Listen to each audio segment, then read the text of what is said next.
Hello everyone, I'm going to try to demonstrate a good comment video for this TVA People's hearing.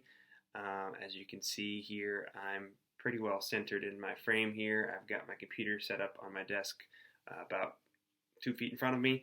I'm about eye level with the camera. I'm going to try to look into the lens as much as I can. I'm in a quiet room. I'm going to try to speak clearly and slowly so folks can hear. I had that timer set up before I gave it a go, so to remind myself, but you can set a timer and also keep your phone on silent. But it's good to have some light on your face. I've got a light overhead here and a light coming in from the window, and you want to keep some headroom, a little bit of headroom also. But yeah, I'm going to go ahead and give my comment a go here, and we'll see how it looks. So hello, my name is Brady Watson. I'm calling from Knoxville, Tennessee. I've seen the impacts of dirty fossil fuels in our water and air. I've seen pollution from coal and fossil gas impact communities and talked to many folks on the front lines that are being impacted by TVA's decisions, yet don't feel they have a way to make their voices heard. TVA should bring back their public listening sessions during board meetings and actually give the public an opportunity to address the board and have their questions answered. There's no excuse for a public power agency like the Tennessee Valley Authority to not allow this kind of meaningful public participation. While TVA's plans to retire coal plants is certainly good news, it should not be replacing them with dirty fossil gas plants and the dangerous pipelines that they require, which is what TVA is proposing.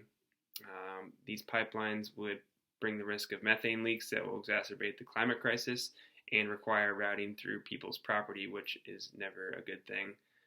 In this case, the science is clear. We have to move away from fossil fuels and toward clean energy.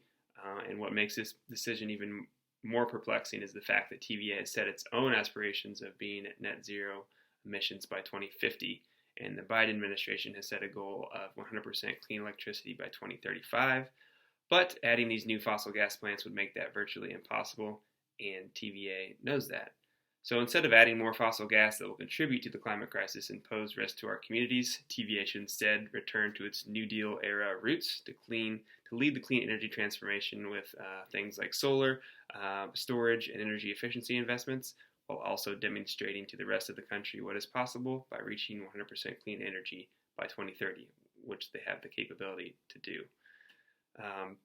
TVA has made progress in reducing emissions, and they have the technology to make it happen, but certainly not if they invest in more fossil fuels. And it's time for TVA to be a leader and set an example for the rest of the country. I'm also concerned about TVA's record related to coal ash and recent developments in Memphis, in particular around the Allen fossil site. Once TVA closes its additional coal burning sites, that coal ash will have to be disposed of as well. And recent findings suggest that TVA is not taking the necessary precautions to protect its workers, even after the absolutely devastating Kingston coal ash spill of 2008. TVA must do better to protect workers and provide them with every necessary safety precaution, and make plans to safely dispose of coal ash and not just remove it to the point of least resistance or where they find it's easiest to do so. In the transition to clean energy, TVA must also prioritize workers and ensure they are providing retraining opportunities to workers who want them, while also giving resources to former workers who do not. TVA has an obligation to its workers and must treat them fairly. Finally, TVA should do more to reduce energy burdens and provide affordable energy to customers by investing more in energy efficiency that can lower bills for residents in the valley and reduce the amount of energy needed in the first place. So by addressing these issues and prioritizing public participation, clean energy, worker safety, and bill-lowering investments, TVA can be a 21st century leader as a utility. So thank you for your time.